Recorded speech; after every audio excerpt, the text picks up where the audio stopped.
Hello and welcome to the Social Recruiting Show. I'm Katrina Collier. I'm currently melting in London, but I'm normally a social recruiting trainer and speaker. I'm, of course, joined by my gorgeous co-host, Audra Knight, employer branding genius, nerd bass player, and just gorgeous all-round human. Today, we are super excited to have Mr. Engineering Recruiter himself, Mark Hopkins, on the call to talk about video. But you are also the founder of Thomas Lee, aren't you, Recruitment? Yeah. I own it. You're also roasting, right? I'm flipping boiling my head off. This blind is up in about 400 degrees right now. Yeah. 400 degrees. Yes. That's Fahrenheit as well, of course. Yeah. One of them. Imperial. Mark, before you tell us about Thomas Lee, can you give us a little bit of a background of how you got into recruitment and the agency side? Yeah, I once murdered a person and they told me to go do recruitment. So, there you go.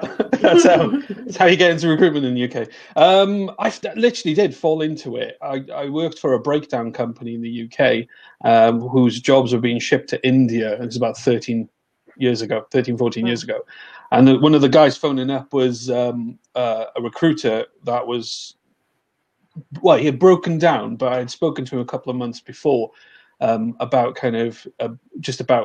like what's going on at the RAC. And he said, "Do you remember his car had broken down? Yeah, he physically died in the heat." And he remembered about me. I remember that conversation. No, it was renewed. That was it. He renewed his membership. He had broken down. And then I was speaking to him about renewing his part of his membership that he didn't have for the break. Anyway, long story short. Sorry. And then we were just chatting about jobs going to India. And he said, well, why don't you come and see me? And I went to see him. And then 10 minutes later, I got offered a job in recruitment. And wow. Yeah, it was That's not the same as inbound sales. No. No. They didn't tell you that. No. But it was a resourcing job, and I was doing aerospace recruitment for Airbus and Boeing. Wow. Boeing. So you went into an account, or did you have to crack open an account? No, I went into account. I wasn't that good. I wasn't a £1 million biller in the third week, sadly. Yeah. Michael Krause, are you suggesting that Audra has an English accent? Look, I know her husband does, but she'll be so mortified to hear that. Oh. The real Mark Hopkins. Mark is a true Instagram filters on your video. That's a guy called Scott. That's all right. Welcome to the show. I know. That's amazing. I'm here. I'm not typing. Not typing, not happening. That's amazing. So how did you end up with your own business then? So how long were you with your RAC man? Not that long. I think I was with him for about 8-9 months.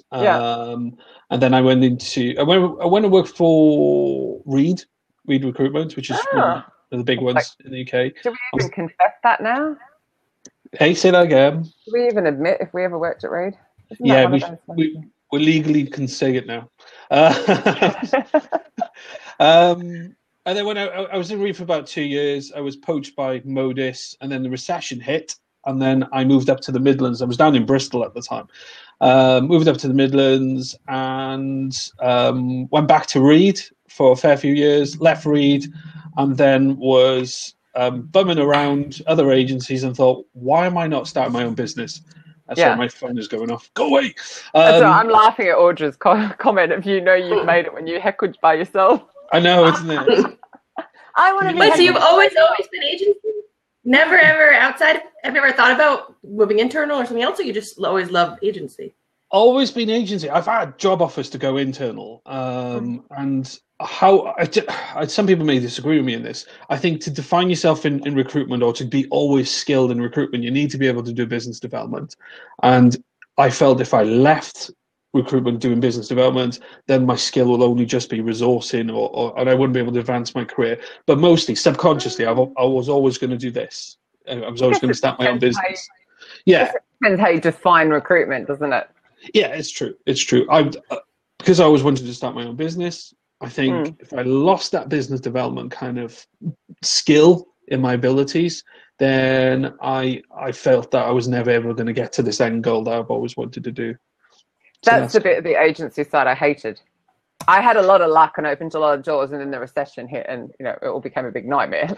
But Yeah. It was, and considering the diverse spread of contractors I had across so many clients, it was amazing. Complete crippled me, but I just needed to get out of it. That's the bit I always hated. I love the people element. That's it. It's different in-house because you get to watch people grow inside.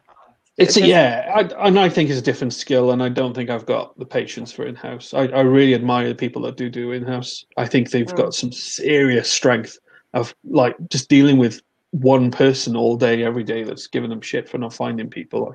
I couldn't do that. It's just funny. Do you know?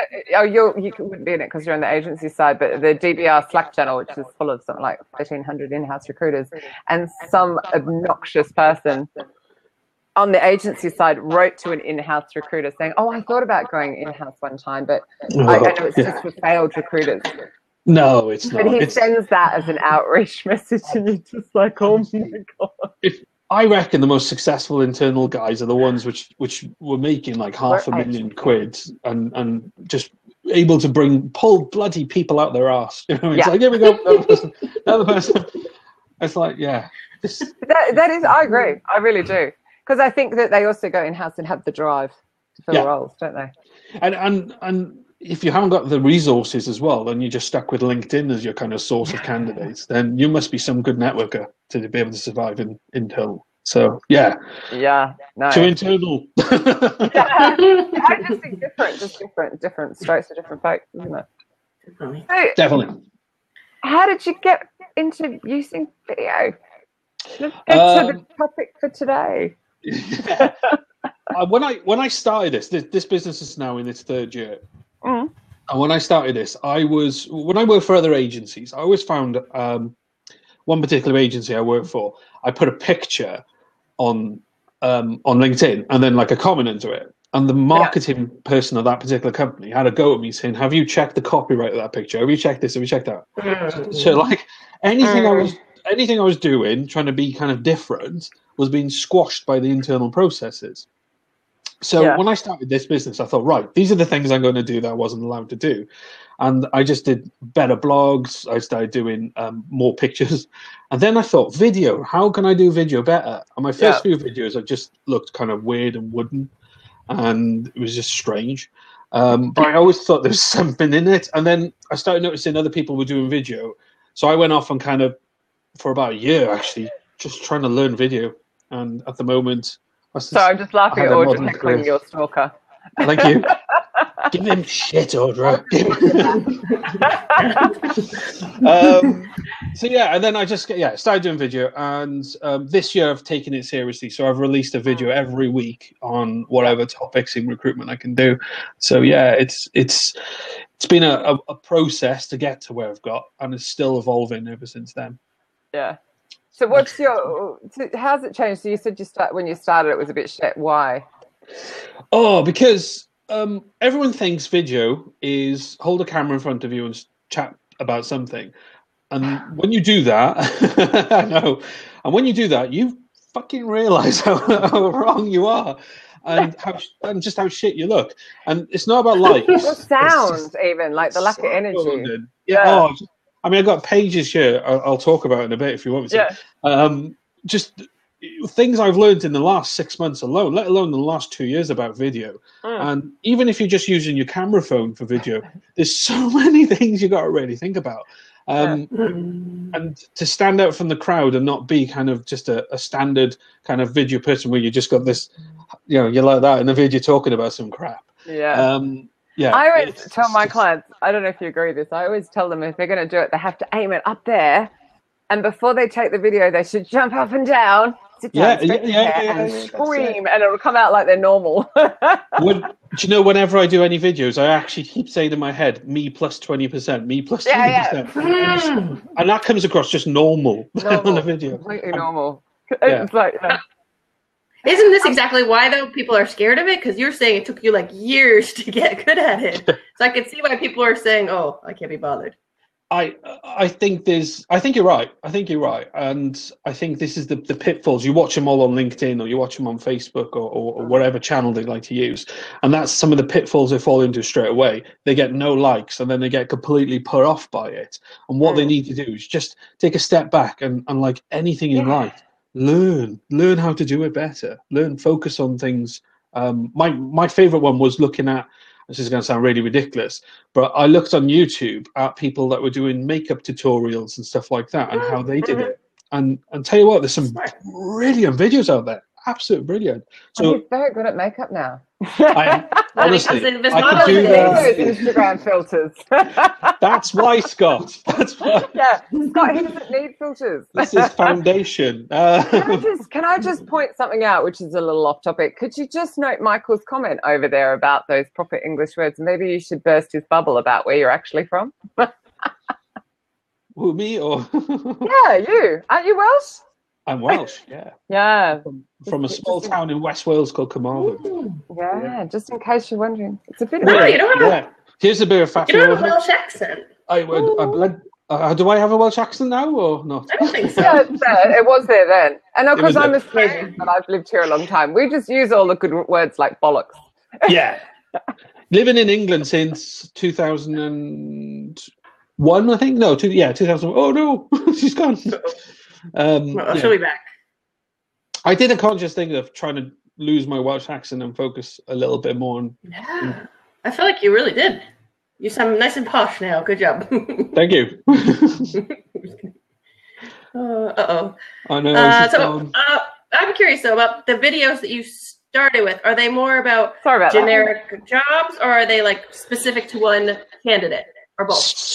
So the one thing I didn't want to do is about jobs, because I found those videos so bloody boring and people can read a job advert quicker. So that kind of, for me as a recruiter, job adverts is more about copyright, more about writing, because I think that appeals to people and people can do it in their own time. Videos is a little bit different, I think, with recruiters. And I felt what I needed to do is add value to people and show that what I'm doing as a recruiter is, how can I put it?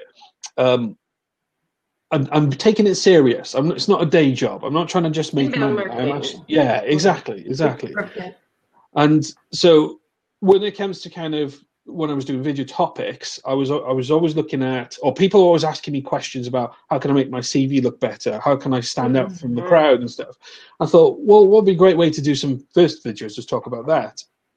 So I started talking about those type of things. And the first few videos a couple of years ago were so crap that I went back to them and re-recorded them again quite lately, actually. But in that time, I had learned a lot more as well, so I could give even more information. So I spend a lot of time now doing a bit more research on each video before I actually talk about it, in that sense. I think you always have it easier as well. I always go to do video and then I think, oh God, I've got to go and put my face on. I can't be asked. It is hard for a girl. I know. But I like that you're... Mind you, I have none on today as usual, but it's our show on a Friday. Yeah. Is that company name behind him? It sure is, isn't it? Don't you love that beautiful product placement? Thomas Recruitment. Yeah. I did ask NASA for some, but they wouldn't give me anything. No.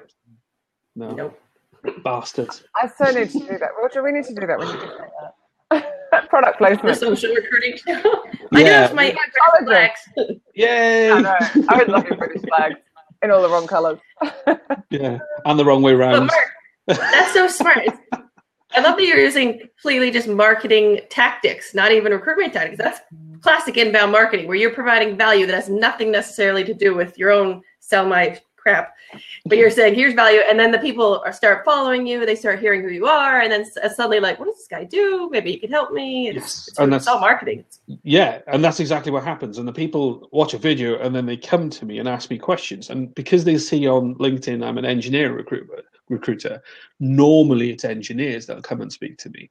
I have had HR directors and people in marketing actually come to me about some advice. But to me, that's great. You know, that means the message is getting out and people are starting to think a little bit more about what I'm talking about. So that's exactly kind of the idea. Create a following, but not just a focus following, but a general following as well. Yep. But it's also that thing, isn't it? We play with people's lives. So you have to establish trust, and you're doing that because you're showing your expertise and you're showing your generosity and all that kind of stuff and the knowledge. I agree, and that's one of the big issues with recruitment. We've got such a bad name as an agency. Yeah. We've got agency recruits. We've got such a bad name. So what I want to do is break down that barrier as well of being just a recruiter and actually being a recruiter that has a face, that has a voice, and has an opinion and kind of knowledge about something. So that's kind of why that's one of the main reasons why I did video, actually. Mm. And when I think of agency recruiters, I think of like a suit and tie and like a tie. So I like that you're with video. Right, yeah, because I work in engineering, do I really need to be wearing shirts? When I go for meetings, yeah, I'll wear a shirt and a tie. But when I'm doing videos, I wear t-shirts, especially for candidates. It's a little bit more relaxed.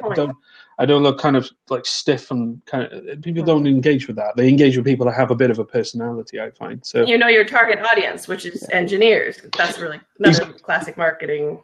Yeah, that's I don't wear overalls or anything weird like that, or kind of do with a spanner. I love that the General Motors article that was out, which was just their dress code is dress appropriately, and HR wanted to add all this stuff in, and it's not. It's dress appropriately. Awesome. Yeah, some agencies. Now, where do you? Sorry, I was going to say. Where do you put these videos? Is it on LinkedIn, or is it on YouTube and sharing from there, or Facebook? Where do you put them? So I've gone through a bit of a process actually trying to work out where to put them. I find YouTube is such a long-winded process to kind of promote your videos and get any followers or any subscribers. So what I do with YouTube is just store them there. If that's the weird thing to say, so I can bring them back for marketing, for mailers and stuff like that. But with kind of where they go normally straight away is on LinkedIn, straight off. And then they will then filter into my Facebook channel and they will filter into my Twitter. And I did go through a period of time, especially for the more candidate-driven ones, into Instagram. And that's had a good effect. But for that, I had to chop them up into 60-second bites. And normally the first 60 seconds get watched and then they don't watch it after that. So I need to work on the Instagram idea. I might have to do something completely different. I don't know about that new live TV thing, because I must admit, I just keep getting rid of the notifications and never watching them. I'm like, oh, stop notifying me. And there's no way to turn it off. I'm like, I don't want to know. I'm not interested. I wonder if it'll take off. We'll see. Don't know. Actually, a cool tool for that is Video My Job, because it will actually, you can record it and it will stream out to all three without you having to upload to each one, which is really cool. I keep meaning to do the training and use it. I have to keep having. Again, I can't be asked putting makeup on. That's the problem. You look fine. I'm going to have to go out barefaced. Now, is your Facebook then more business? No. Because you have these videos, or is it just a mix of everything? Facebook, I find the lowest, the slowest area of my business, actually. Yeah, look, this is mine. Look. Product placement, sorry. Yeah, I don't know why I don't know what it is about Facebook in kind of my sector. I for some reason there isn't. I think I need to pay a shitload of money to get more followers or something. So it's the slowest. The people that seem to like it is like your aunt and your mum like the video or something. Yeah. But it's a personal page. It's not a business page. It's a business page. It's a business page on Facebook. Oh, that's your problem. The organic reach is like 2%. Yeah, 1%. You gotta pay. That's where they make their money. But if you were to do some targeted advertising, sure. Not to get likes. It's not about followers on your page. Yeah, I honestly haven't got any faith in Facebook at the moment, but I will look into it. Yeah, they're very inexpensive. It's worth trying. Yeah, definitely. But on LinkedIn, I mean, I think I've had up to 500,000 views on one video, and averaging at the moment between 6,000 and 10,000. I mean, the latest one didn't get nowhere near 2,000, but they are getting a fair hit. Right, I need to pull my finger out then. Yeah. That's amazing. It depends what you talk about, though. It really does. And if people can kind of engage with it, the likes just go through the roof on that one. But also I find as well with video, I had to spend about a year or two trying to develop my place in the LinkedIn market as well, so that people kind of understood what I was talking about too. So it's about developing your chops in that place. Yeah. Whereas Facebook, I could none. Did you sort of say, okay, well, because you know you're engineering, so how did you work out your place then? just years of yeah. Well, I mean, it's a difficult one. A lot of engineers have now years ago, engineering kind of managers and managing directors and engineers didn't really, and I'm talking about manufacturing guys, didn't really look at LinkedIn. And then over the last few years, they are starting to come across, especially when they want to move careers or when they change jobs, they know to go to LinkedIn. So when you kind of put yourself out there and cast that net out there with videos and blogs and all sort of stuff, LinkedIn did start returning a lot of better yield of candidates and even some managers as well, some hiring managers as well. So yeah. Because they're more senior level. Yes, and that's the other thing as well. You need to with LinkedIn is the seniority level. Whereas they have picked up kind of your welders and mechanic level guys from Facebook, so it has been a little bit of a mix. Or Indeed, I know that's not social media, but that's where a lot of the lower level guys come from as well. So yeah, which is fair, isn't it? Definitely. But you can't put any photo or video on it, Indeed, right? Or do you have like a company page on Indeed? I think you could put a company page on Indeed and do videos. I think I have got one, but I don't think I've got any videos on there. On my Google, my business on Google, I've got videos on that one. I've only recently refreshed that, and it seems to have a little bit better hit rate once you've got something on there. So that's something to think about. But I've done a Google Plus page. No. So if you type in my business into Google, then you can create your business. So when people searches for you, like local.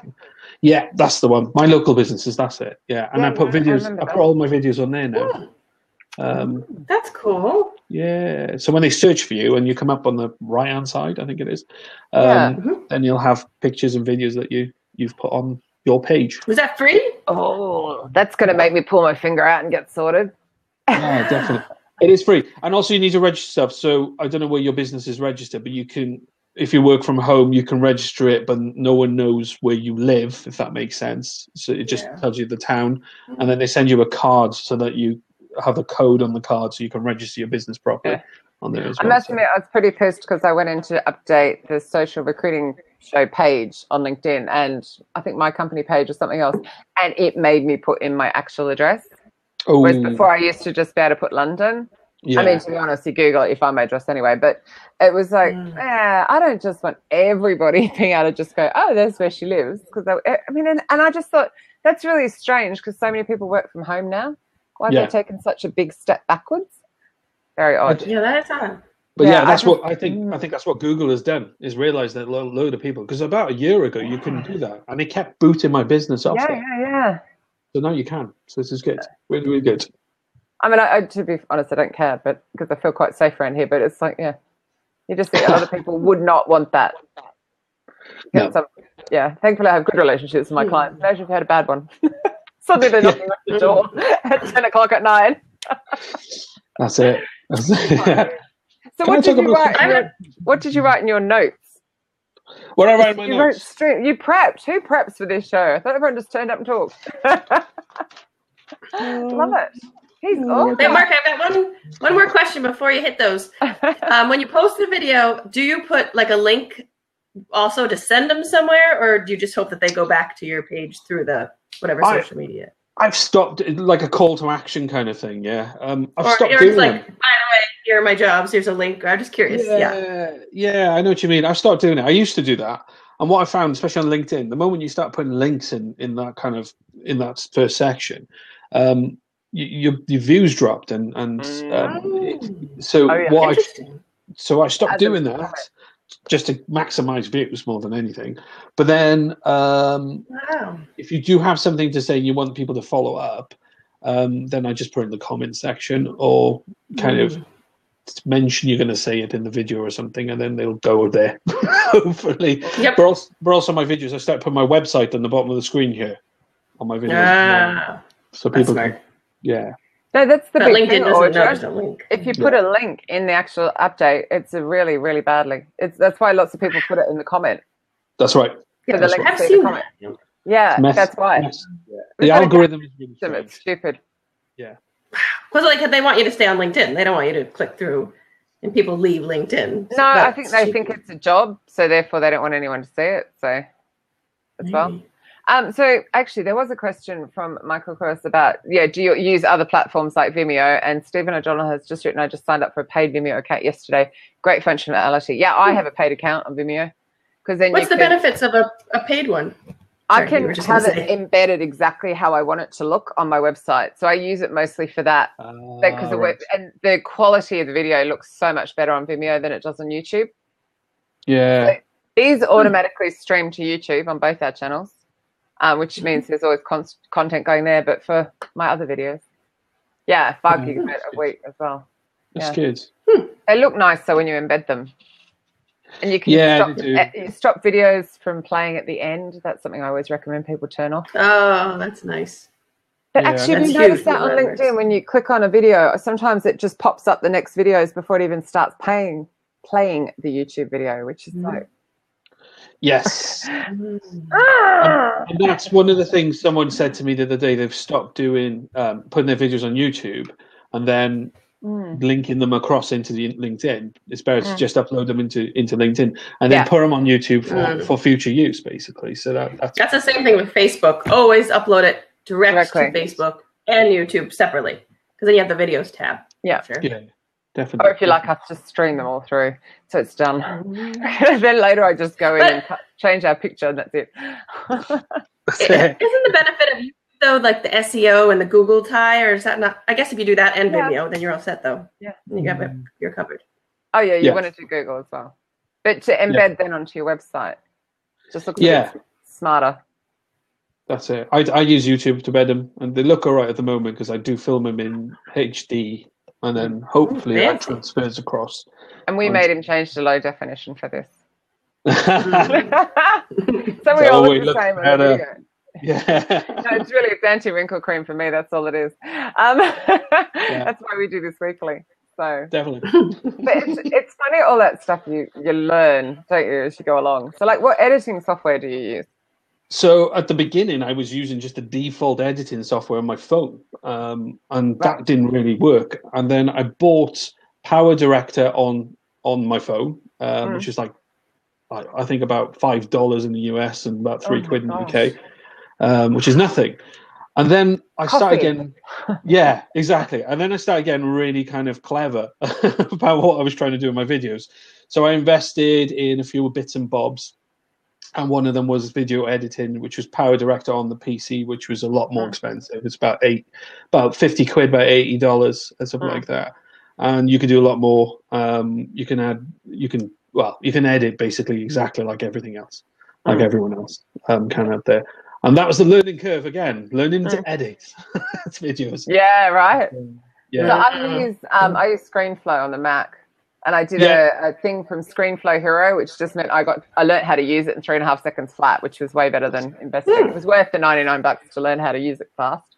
Yeah. But then going back to that whole AirDrop thing, we were having a conversation about phones because I've got the new iPhone. And then I can record a video, drop it onto my Mac and edit it really fast. There's no transfer time. So. Yeah, but I've got to transfer and wait for about 20 minutes. That's because you're not on an iPhone and a Mac. But that's true. The other thing I did as well. Is this the real Scott, or is this the former mentioned Scott who wants to know what tripod you use? Scott knows. Well, Scott knows. No, this is Scott Carrick, so that might be a real Scott, not your stalker Scott. It's the same Scott. Yeah, Scott's come back as himself. So the reason Scott the bastard mentions that. I don't have a tripod. I made my own tripod. Oh, good for you. So I'm 6'1", so I couldn't find a tripod that was about my height. So what I did was I got a coat stand and then put, do you know the bits you get with GoPro? Stuck right on the top and then plug the phone onto it. And then boom. That's brilliant. Whatever works. It's got 3 legs, so it's classed as a tripod. Just don't do it up your nose. That's genius. I'm forever like all these boys who they grab their thing and they video. Oh, I'm pulling my headset out again. And they video like this up their nose. Like, what are you doing? This is like in front of your face. God. But that's the process you kind of go through when you start realizing kind of how to increase quality. Lighting is another big one. Yeah. You've got to have better lighting. Natural lighting is good, but it's also your enemy at the same time. So you've got to have as much lighting as you can get in a room. And these cameras, especially camera phones, the more light, the better. You will get a lot more quality from it. So yeah, he learned all this in his modeling days. I did, yeah. When I worked for Mode magazine, and also, but it's good with glasses as well. Like you can see Mark and I both getting. So like if I take them off, there's like no reflection, but then I can't really read the comments. So I mean, I got lighting here. I don't know if I move it a little bit, so you can see it. But yours isn't too bad. But I always record my videos without my glasses on because you just can't. Yeah, I can't see. Let's go back to today's video disaster. Let's just. There was a disaster today? Oh, yeah. Did you end up watching it? So there was a video that went out today that I actually cannot watch through because of the motion in it. But he's running in the heat. He's apparently called the running recruiter. That wasn't you, was it? No, God. No, Mark doesn't. Mark does not look like he runs. Mark runs as much as you and I do. I run to the ice cream van. Always runs the ice cream van. Yeah. But yeah, so he's running. It made me feel nauseous, so I didn't watch any further, but I did stop at hot jobs. What the hell? Yeah, or run.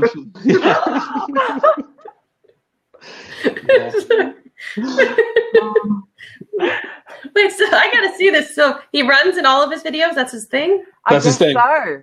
But I but how many people are you ruling out because they can't watch it?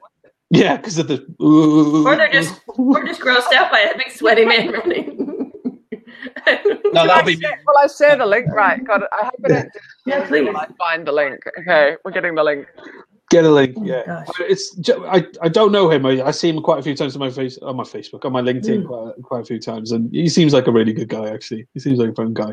But don't run in this heat. Warning. But it wasn't it. What was the movie about the witches that was in the woods or whatever it was called, and people couldn't watch it because they were throwing up from motion sickness. Oh, was it the Blair Witch Project? That.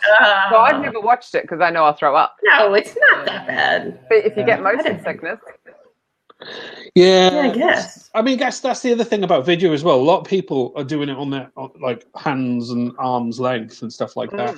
And also, this is what I was trying to say earlier. They do it like that, and you're missing so much out by doing it like that. If you do it like that, you get a lot more better quality video. And there you go, Debbie. There's the link. So, do you ever think about doing videos on how to do videos? Like that's a whole nother market to recruiters.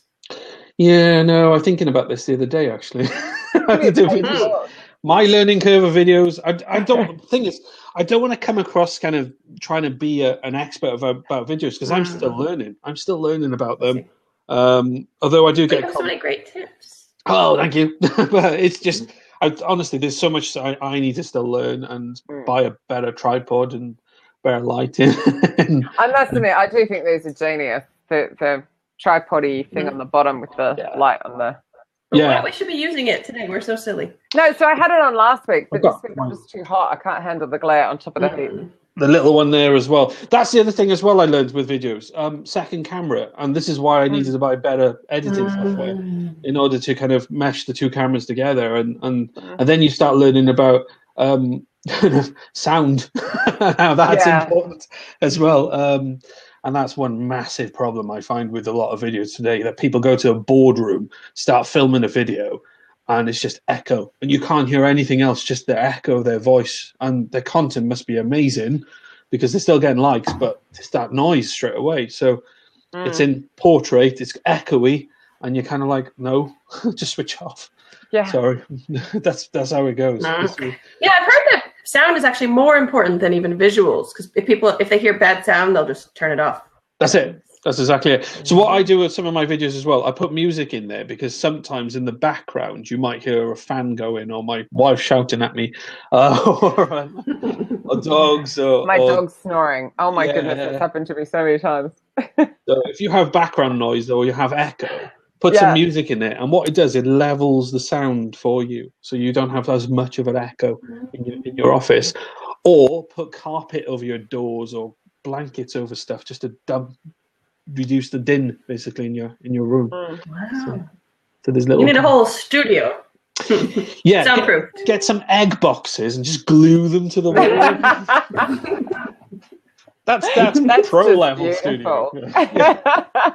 And then you get a microphone with it, the screen guard on the microphone, and then you can just do your vlogs like that. I think that'd take some of the fun out of it.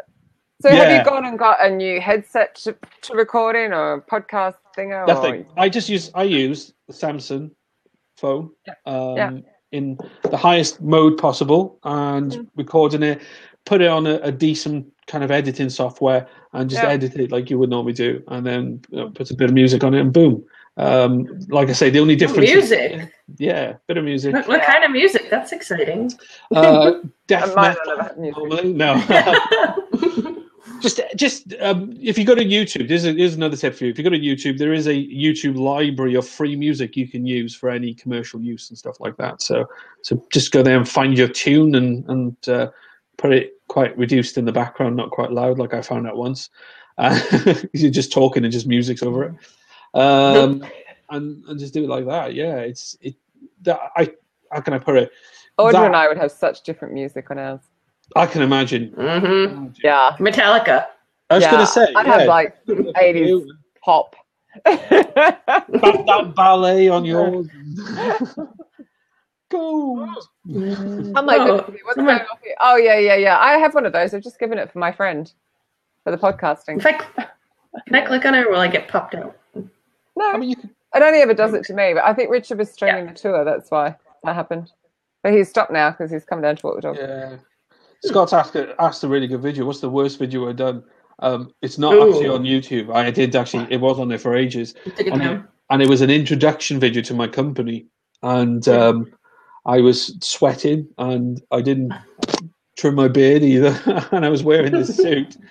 And I drank some coffee and spilled coffee on myself, and I didn't know. So this video, and I couldn't see that I had done that, and then I put it out. I just went, yeah, they'll do. And then I deleted it. What's the worst one you've seen of someone else's? That's what I want to know. Oh, God. We don't have to name names. How long's this show? Yeah, we've got another 23 minutes. Okay. 6 hours later, there's loads. Because Katrina and I have one that I think it's the best, and she thinks it's the worst. Do you know what I think the worst ones? I was going to say, forget about the ones filmed in portrait and echoey sound. The worst ones, which are professionally filmed and are shocking content, and the people on the other end of them are just, what the fuck are you doing? You spend all this money on creating this promotional video, and the other part of that as well, they're corporate masturbation videos as well. So it's all about them and nothing else. Yeah. And they're player brand videos. And they're the worst ones. That's why my introduction video is 1 minute long. And that's it. That's about me. There's actually a video that actually, unfortunately, gets a lot of plays with mine, where I did a piece of work that was videoed. It was something like 3 hours, and they've edited it to 20 minutes. And I sound like I'm talking at 100 miles an hour, and there's no gaps, and I never breathe, and blah, blah, blah, blah. And like, it stresses me out, even listening to 5 minutes of it. And people will like go, oh, I watched that video of you, and it's like 5 years old. That's it. Prior blank. And I didn't put it up. Yeah. It's my name. It's like, oh my gosh. I know. I hate them. I really, honestly. So those are the worst videos. Can we please write that into the blog, KK? Corporate masturbation videos. I think that needs to go up in the follow-up blog. And then the second. I want that on my blog. Yeah. It's very common. It's amazing how common it is. And then the second worst videos are the ones talking about jobs, and just standing there with a piece of paper and just going, and it's honestly. Pulling teeth. Or there's ones that don't even have people in them. They're just graphics of a job. Oh, yeah. Like, What? Just put someone in front of the camera. Oh, don't do it. That's the other thing. Either way. Yeah, just either way. Do something better. I just think it should be a value add. Like, this show is a value add, right? Your videos are value add. You're just talking about a problem. You're offering a solution. It's not selling your shit.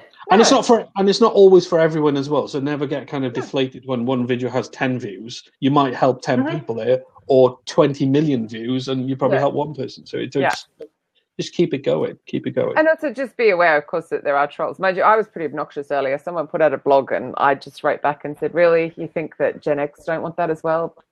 Yeah. You know, it was like, so, you know, and I was actually quite hypercritical, but it was like, because it hit a nerve with me. So be aware of that as well, that people are going to write comments. And it's hard because you are being vulnerable. And I always say that about speaking. Audra and I've had this conversation many times, as has Keiko, that, you know, you put yourself on a stage and people just hit you with these incredibly harsh comments. And you're like, wow, okay, where's your video? Where are you on stage? Well, the one comment I had once, which it made me sit back in my chair going, what? It was really simple as well. That is a waste of 10 minutes of my life. Why did you spend 10 minutes? 10 minutes, yeah. At what point in my 10 minutes? Spend 10 minutes on me. It's 10 minutes long. I'm on 9:57. It's gonna get better in these last few seconds. I'm sure of it. Where do you kind of? Oh, but I knew my videos were being watched. I was in a pub in London, and I did. You know, yeah. And this guy came up to me. No, actually, a guy came up to me and said, "You're the guy who makes the videos on LinkedIn." And I was like, "Yeah, that's awesome." It was brilliant. It was absolutely brilliant. And that's what, it's amazing when people do that. Do you not get that from this show as well, Audra? I have people like they're not even connected to me, and then when we connect, we go, "Yeah, I watched your show," and you're like, "Whoa!" Like they catch the replays and stuff, and it's like, "I've seen you." But that's because they probably first saw you as a speaker, I imagine. Yeah. No, who knows? I don't know. I love it. I just think it's good. I enjoy it. We are with superstars, Michael. That's it. Yeah. Bless him. It's like we've got Scott over there. He's like being derogatory, and Michael's being all pom-poms, and it's being lovely. They're beautifully balancing each other out. Yeah. Is this yours? Your world career is what we offer. What's that? Worst video ever? Oh, yeah. That's actually well done, Scott. Thanks for pointing out. We can't click on it. We'll blow it. Yeah, don't click on it now. We'll all watch it together now. Ready? Go. Yeah, no, we'll block the show. Oh, my God. Yeah, watch that, everyone. Seriously. Tell us about it. What's wrong with it? Corporate masturbation, first of all. Which technically means what? No, I'm joking. I'm only joking. It's what I'm on about is it's all about me, my company, my company. And then there's no USP about why we should work with your company. What is your why? What is it about? And it's always about a camera angle of an office, an open plan office of people chatting and having fun. And it looks giving high fives. Yeah. I love the best. Oh, is it that video? Yes. I'm just saying. Or they're ringing a bell, and that's like the worst thing I've ever seen in my life. Yay! I was like, we're all happy, we love it. And that to me gives an impression of what the recruitment industry is like. And all I can think of is Wolf of Wall Street or something like that for that kind of office. It's just, stop doing it. I've never forgotten, I'm a little off tangent, this is quite funny. I think it was Harvey Nash or someone like that opened an office in Sydney with these marble floors, and they put this update onto LinkedIn, and a client immediately wrote, "Good to know where my fees are being spent." And it was like, so you have to be really careful, like ringing a bell, like, here, I'm just spending some client money. Yeah. Do you know, I think it was an Australia Hayes, I think, did a video, and it was a guy and a girl, and they were like introducing, like, waking up in the morning, going for a run, and then going down to the office, and then going to meet a client at a bar, and it looks so amazing and awesome. Yeah, but then when you actually work for any recruitment agency, you're in an office, you're sweating your balls off, and it's just doing BD calls and told to F off every 5 seconds. Yeah, F off. We don't want to talk to you. We do it ourselves. Training. Michael didn't hear the marketing companies in the US sell this as try to tell us it's the best practice. That's very true. Sorry, that didn't come out of my mouth very well. It's hot. Well, I've also seen companies using actors. It's not very common, but I've seen a few pay so much money they use actors as employees, which is amazing to me. Yeah, that's extraordinary. And the corporate brochures as well, they use actors, because one of my mates used to do it. Not me, by the way. It was Scott. It was Scott. Yeah, Scott used to do underwear. No, he didn't. Or just their websites. A lot of companies still have stock employees on their websites, which is amazing to me. Yeah, and true, Mary. Phony diversity as well. Yeah. But I think some companies do it because they're scared their employees will leave, and that who cares if their employee left? It's like that person worked here. Yeah, and I think that's another risk with some videos with some of the bigger companies. They'll film their people, and then 2 weeks later they've been sacked for poor performance, and that's probably... Yeah, it depends how they leave. That's true. Yeah. So Katrina's also written here, another thing to consider is who you pick. I've seen companies pick all people who look exactly alike. Yes. Yeah. Yeah. It might not even be on purpose. Bias. Yeah, they don't think of it. Yeah. Mark, what we did actually this summer and last summer is we had a video intern, a paid one. And it was amazing, the quality of work, because this is a student that's only studying editing, production, and the videos are amazing. I would recommend that. Good. Yeah, when Mark and I both earn a ton more to pay an intern. You don't have to pay much. I don't know. No, we have a great program. Yeah, but you're we have an awesome program. Staff member. Aren't they still free? I don't know. No, I feel like in England. We did. I think you are meant to pay them a minimum wage. I think so. Now you can. I don't know. Scott's a HR guy, by the way. He'll tell us. Well, Scott. Yeah. Tell us, Scott, for God's sake. Come on, Scott. No, it's just so expensive. Funny hearing that name. It sounds like such an Australian name to me, like, Scott and all of that. Yeah. I'm showing my age, but he does look like a surfer, about 80 years old. Surfer. Money for coffee. Yeah, I think you have to pay them here as well. I think I would want to anyway. Wasn't it? Some big companies have free ones. I know of it. I'm sure. Dell, I think. No, they pay them. No, we went through anyway. Didn't about 3-4 years ago? Didn't some of the big recruitment agencies go through some real bad times about interns, like in the media and stuff, and they weren't paying them or something, and now I think it's a minimum wage. Yeah, I think so.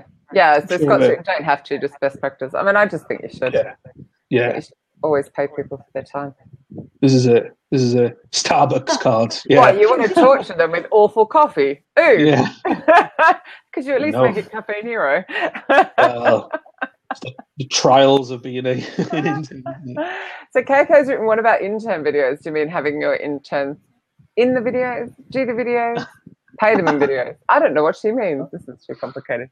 So what else is on your piece of paper? I want to make sure we don't miss anything. What's on your list? Have you checked off? Make sure nobody preps for the show. I'm horrified.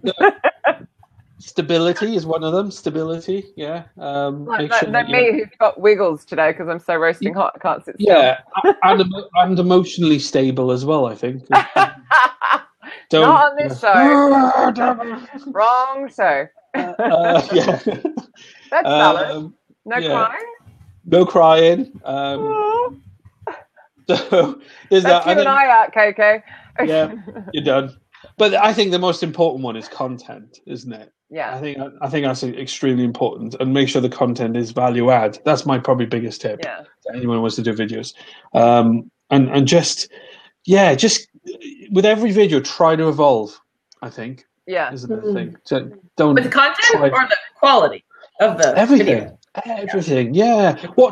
I try to watch my back. No corporate masturbation as well. I try to watch it back just to see where I went wrong. And normally, where I go wrong, I'll try to improve for the next time. Yeah. And it could be just one little thing per video, and you just change it and change it and change it, and then hopefully the quality gets better. So if you ever watch the evolution of my videos from January to now, even they've definitely changed. Definitely changed. So there's that. I think Michael makes a very valid point. I'm going to really, really rude and jump in and answer with my opinion before I ask yours, which is really rude, but I've got a thought going through my head. What about cursing? So I've watched a couple of my Disrupt HRs back where I've been cursing a little too much. And again, I think it all depends on your company and if it's just to emphasize a point. But I'd love to know what you think, Mark. I don't use the what I call the A-class words. The you know what I mean? Yeah, the F-bomb and the C-bomb and stuff like that. But I think, yeah, exactly. We're not Channel 4. So we can, I reckon, the kind of the C and B class words like, crap and arse and stuff like that. I think they're modern English words that you're allowed to use, or poppycock, stuff like that. Gary V made his He did, yeah. Are we allowed to say that? That's true. Yeah, but Gary Vee is the biggest tosser on YouTube, though, isn't he? The point is that's like his brand, so it depends on your brand. You know, if you want it to be that you're a bit edgy, or if you want it to be that you're more P-rated. That's it. Decide. And I think sometimes it's that in the moment thing. Like, I was quite embarrassed hearing that back, but at the same point, what I was talking about was so valid that I'm like, okay, that's me. You know, people won't work with me if they're offended by that word. Whatever, moving on. You know, but I guess we're lucky we're not in a corporate. I think in a corporate you'd have to really watch it. I think so. I think so. For the sake of it.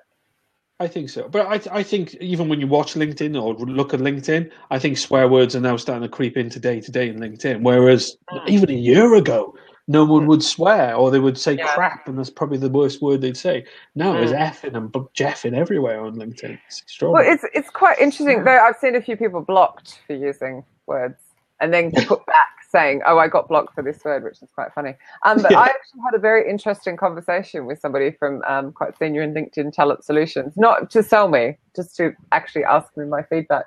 And I just go back to my usual, we need more people on it. And they are actually now starting to listen to that, which is like a little late, but it's quite nice. Oh, I lost Audra. She came back. She's frozen. That was like jazz hands really fast. But it was quite interesting. So I'm just going, like, you just need to relax it, like you're saying. Just people want more genuine content, and we don't go to work and just talk work. So could we just relax it a bit? I think, and sometimes if you are going to swear in a video, put some little warning so that the precious people that are a little sensitive to words, kind of, you know, the ones that need a nice, safe space to live. Not safe to work. Oh, he swore. So Casey's written here, if you're doing biz with enterprise companies, I think that might mean fuck and shit. Will make them cringe and probably not ask you back. Yeah. Oh, it's true. Yeah, I think so. I think there is definitely exactly, Debbie. Precious people. Yeah, I think there's definitely an etiquette. I think you could balance. I mean, my kind of business related videos do have me wearing a shirt, and then my candidate based related videos I do swear in, and I am a little bit more relaxed. So I think there is an etiquette. I think you've got to strike a balance with for sure. But if you're known for swearing, why not? You know, if you're Gary Vee or something like that, why not? Right, it works for him. People love it. Exactly. Katie asked a question earlier. I'm going to ignore that. Sorry, I'm being caught in the question thing now. But KK asked a question about length of your videos. Oh, that's really good. Actually, I wrote that down. Actually, length of the videos, and I knew I was going to get asked that question. I feel like a politician. Well, how long does it really take to answer a question? Is the answer to that? But really, they can bear in mind that LinkedIn's 10 minutes is the maximum length of video. If it takes a minute, it takes 3 hours to upload as well. By the way, and go make a coffee while you do it. No, if it takes a minute to answer a question, you know, say you want to put a video out there, and should I print my CV off on pink paper? And the answer is no. Then that's it. 30 seconds long, done. I like you know what I mean? Do you know what I mean? But then if it's how do I get past the gatekeeper, or how do I kind of get my CV seen? That might be a 5-minute video. But what I try to do is, if I've got a lengthy video, I'll try to put a couple of topics in there to build up to that bit of length as well. So there's more to the video than just that one long droning out. But then when you get to the editing, cut shit out. Cut bits out and cut out the ums and the ahs. If you and R, like, cut that out. So the video will jump, but it'll still have consistency. It'll still look good. It doesn't look choppy. It still looks fine. It looks fine, and sometimes you have to chop it because you'll film for about an hour and a half, and you've got 10 minutes worth of filming, and you're going to have to edit it down to that kind of. Oh my God, you spend that long? I've gone into the dark. I'm going to what happened over there? I don't know. I'm turning my light on. Solar eclipse. I generally thought Batman was going to come in then. Oh my God, tell me that. I'm praying there's some rain in that out there. Like, oh my God. I never have a fan on. It's that hot. So. I know. My fan is just. Okay, thanks for that, Scott. I now have that stuck in my head. Earworm. Hello, it's my old friend. Okay, we're not going there. I can't believe I answered that question without a smutty answer as well. So I'm done well there. Yeah. So Michael wants to know if you actually know which ones get the most views of length of video. It's like I say, it's really the topic. Yeah. It's really yes, I know. It's really dependent on the topic. If the topic's interesting and engaging, people will watch for 10, 15 minutes. They really would. Yeah. And I've been told a lot of people that watch my videos do it on the train on the way to work or on the way home as well. So that kind of happens. So yeah, it's really dependent on topic. Really. But that shows must have a lot of value if they're willing to watch that long. That's amazing. Yeah. Because you always hear that like a minute is like tops. So that just shows it's awesome. And another thing as well, the good thing about putting them on YouTube, you get a lot of statistics of where people drop off. And then if you can measure that on your video and where people are dropping off, then you can stop saying things like that or doing things like that or that type of topic, basically. Gillian Kerr, hello. I think you're new. Welcome to our crazy show. Do you create videos in a series or as each topic? Or each video around a topic? I'm going to say that again because I just couldn't get that out of my mouth. Do you create videos in a series or is each one random? I'll show you what I do, actually. So on Android phone, there's a thing called Google Keep. And whenever I have an idea, I don't know if you can see it. There we go. Yeah. Oh, look, quick, snap his ideas. There you go. So those are all of my. So I'll be Adam sitting on the toilet one day and think, oh, I know a video. So then no, I'm joking. But honestly, I'm in a supermarket going, oh, what a great idea for a video or something. So I'll put the idea in there. There is no. The one series I did do was the 10 tips over 10 days for hiring managers, and that I filmed all that in, I think, 2 hours and then edited it in about 6 months. I think it took this long. And then produced it every day then over that time. So that initial investment of time. But each week I look at the topic, see what I've wrote, kind of what I think I should do that week, and then just film it. But make note of what people have asked in the comments for future weeks as well. So there's variety. More on the fly. So one of the guys from Volcanic shared about the new the QR codes appearing on the phone. I keep going into the dark. Sorry, guys. Never mind. And so it's like, that's wonderful that LinkedIn's got QR codes, but how did you find it? So I then asked him, and then I showed I posted it showing how you find it, because I'm like, follow it through. Like teach. I think you should always be sharing. But as well. I agree. We have like 4 whole minutes left. This has gone so fast. Next week is Audra's guest, Janelle Folk from, is it Striker? Striker. What are we talking about? I can't remember. It's gone out of my head. Recruitment marketing or something. Something to do with recruitment marketing. What did we pick? But anyway, yes. Getting a career in and how you get into it, how you creating a niche. So. But it's interesting because it's such a niche field. There's so many. It's hard to kind of get into and then staying into it. But there's benefits. Is it a bit like back in the day when I tried to get a waitressing job, but I needed experience, but you couldn't get a job because you hadn't? Yeah. Is it like that? Getting into recruitment marketing, they want people with experience, but no one has any. Well, no, they don't. It's really complicated. Because a lot of companies, they're just like first getting into it. So they don't necessarily want a ton of experience. They might want someone that just has marketing experience. Some companies want someone that actually has recruitment marketing, but it's definitely interesting. And it's so new and evolving. That's why it's kind of fun to talk about. Yeah. Perfect. Love it. Have you any final pearls of wisdom that you think, oh my goodness, in the last 57 minutes, I have not said this? Hello, Cindy McGregor. Oh my God, I'm so excited about some of the people on show today. Sorry, I haven't seen her in years. Try to develop a style, I guess. I think focus on a thing that will identify you as those videos is probably the other thing as well. So if you can do that, then you'll be remembered for the next time. I think people will say, "Oh, I remember watching that last one. It was pretty good, so I'll watch this next one." That's really cool. Yeah. Julian's got an interesting one here. We've started a video series called 60-Second Job. It's a featured job of the week, which a recruiter will sum up a job in 60 seconds on video every Wednesday. Do you think a short job description on a video is the wrong kind of content? I think it is. No offense to you, Gillian. I really do. It's about wouldn't people watch it? Sorry, please come back. But if I was going to apply for a job, I would love to see. I would like to meet who I would be working with. I think that would be interesting if I was interested in the job already. Oh, right. If you're talking about an internal job, then that may, you're the hiring manager going, I'm looking for this today, and then great. But I think as a recruiter, I personally don't think people will watch it. How many jobs have you watched in the last 6 months? I think it would be who was telling the story. Yeah, I mean, if if it was Charles Dance from Game of Thrones, then most people would probably go, "Oh yeah, that accounting job in Hopkins sounds fucking awesome." But also, I think go back and watch Steve Levy's show about intake and get your question right and get your hiring manager to do it. And actually, I think 60 seconds could be quite interesting. I think it'd be very interesting. You're going to solve. Right, yeah. We're out of time, and there's like tons of questions throwing up the side, but I'm afraid we're out. We could do a 2-hour show. You have to come back at some point, Mark. Thank you so much for being on our crazy Friday afternoon show, or Friday morning for Audra.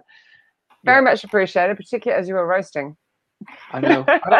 Don't forget, I am a bit of a fan of this show as well, so that's why. You can, of course, find you on LinkedIn quite easily. Just type in Mark Hopkins, Thomas Lee. Yeah, I think there's a link on my profile. Or you can pop the link on even when I end the show. So, because I'm literally going to end it because we're out of time. So, thank you guys. We shall see you next week. Have a good week. Thank you, Mark. So nice to meet you. Thank you. Bye. Thanks, everyone. Nice to meet you guys. Bye.